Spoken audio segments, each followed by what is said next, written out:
हमारे पास बीजेपी कोई ऑप्शन नहीं है।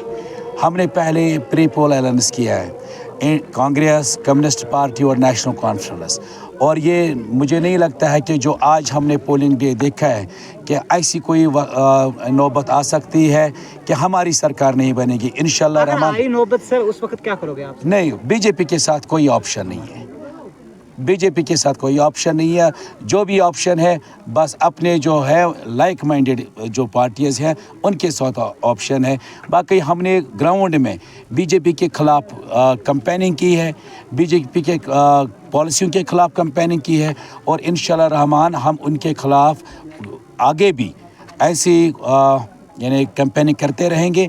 बाकी उनके साथ गवर्नमेंट बनाने का कोई इरादा नहीं है। इसके पीछे यही राज है कि लोगों ने आज हमारे हक़ में वोट दिया है, नेशनल कॉन्फ्रेंस के हक़ में वोट दिया है, और इंशाल्लाह रहमान जो हमने मेहनत की है उस मेहनत का ये नतीजा है, उसका रंग है ये। जो हमने लोगों के सामने अपना मैनिफेस्टो रखा है, इंशाल्लाह रहमान हम उस मैनिफेस्टो पे अमल करेंगे और उसको अमलाएंगे, ऑन ग्राउंड उसको इम्प्लीमेंट करेंगे, ये हमारा वादा है रखा है। अगर इससे पहले भी देखें तो नेशनल कॉन्फ्रेंस ने हर मज़दूर के यहाँ पे जो मेरे सामने बैठे हैं ये कुछ नजार वगैरह जो है, अगर आपको याद होगा कि 2009 तक मज़दूरों के लेबर के लिए कुछ नहीं था, लेकिन उमर अब्दुल्ला साहब की सरकार है जिसने लेबर के लिए, जिसने हर जो तुरखां वगैरह है उनको 2 बच्चों के लिए पैसे मिलते हैं पढ़ाने के लिए, शादी के लिए, अगर खुदा न खास्ता किसी को एक्सीडेंट होता है उसको इंश्योरेंस मिलता है, और लेबर जो है लेबर यूनियन के ज़रिए जो है उनको वो पैसा मिलता है। और वो नेशनल कॉन्फ्रेंस ने वो स्कीम लाई थी इन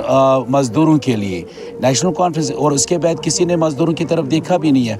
और इंशाल्लाह जिस तरह नेशनल कॉन्फ्रेंस ने पास्ट में मज़दूरों के लिए बात की है, उनका ख्याल रखा है, जो पसमानदा तबका है उनके लिए ख्याल रखा है, यानी नेशनल कॉन्फ्रेंस ने हर तबके का ख्याल रखा है, और इंशाल्लाह फ्यूचर में भी हम हर तबके का ख्याल रखेंगे। अपने सपोर्टरों का यही बहुत हाथ जोड़ के और दिल की वो अल्फाज ही नहीं है जो मेरे पास जिनके ज़रिए मैं उनका शुक्रिया अदा करूँ। मैं बहुत बहुत उनका मशकूर हूँ, और अल्लाह ताला से दुआ करता हूँ कि वो मुझे इतनी हिम्मत, ताकत और सब्र दे, और जो उनकी उम्मीदें हैं उन पर मुझे खरा उतरने की तौफीक अता फरमाए। देखिए, शोपियान जो है एक फ्रूट के साथ ज़्यादा मुंसलिक है।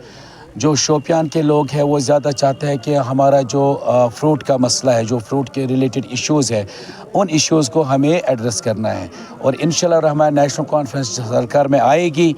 और जो जिस तरह से इससे पहले 99 में अगर हम आज देखेंगे कि जो फ्रूट मंडी शोपियान की है उसकी संग बुनियाद भी नेशनल कॉन्फ्रेंस ने कंसेप्ट दिया, और उसकी वो मंडी भी नेशनल कॉन्फ्रेंस ने ही बनाई। उस वक्त चौधरी रमज़ान साहब थे हॉर्टिकल्चर मिनिस्टर, और फ़ारूक अब्दुल्ला साहब थे चीफ मिनिस्टर। वो नेशनल कॉन्फ्रेंस की देन है। और इसी तरह जिस तरह से पहले नेशनल कॉन्फ्रेंस ने इन फ्रूट इंडस्ट्री पे तवज्जो दिया है, और इंशाल्लाह रहमान इस सरकार में भी फ्रूट हमारा फोकस रहेगा। कि ऐसा कुछ नहीं है कि आज़ाद उम्मीदवार जमात इस्लामी का उम्मीदवार था, अलबत्ता आज़ाद उम्मीदवार जो था वो बीजेपी का था।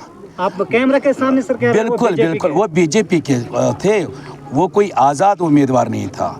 क्या आप इतने यानी अपने आप को मासूम समझते हो कि आपको नहीं पता कि वो बीजेपी ने उनको सपोर्ट करवाया, और जिन लोगों ने उनको सपोर्ट किया उन्होंने किसी स्टेटमेंट दिया, उन्होंने एजाज़ अहमद मीर को सपोर्ट किया, और एजाज़ अहमद मीर साहब को बीजेपी का भी सपोर्ट है।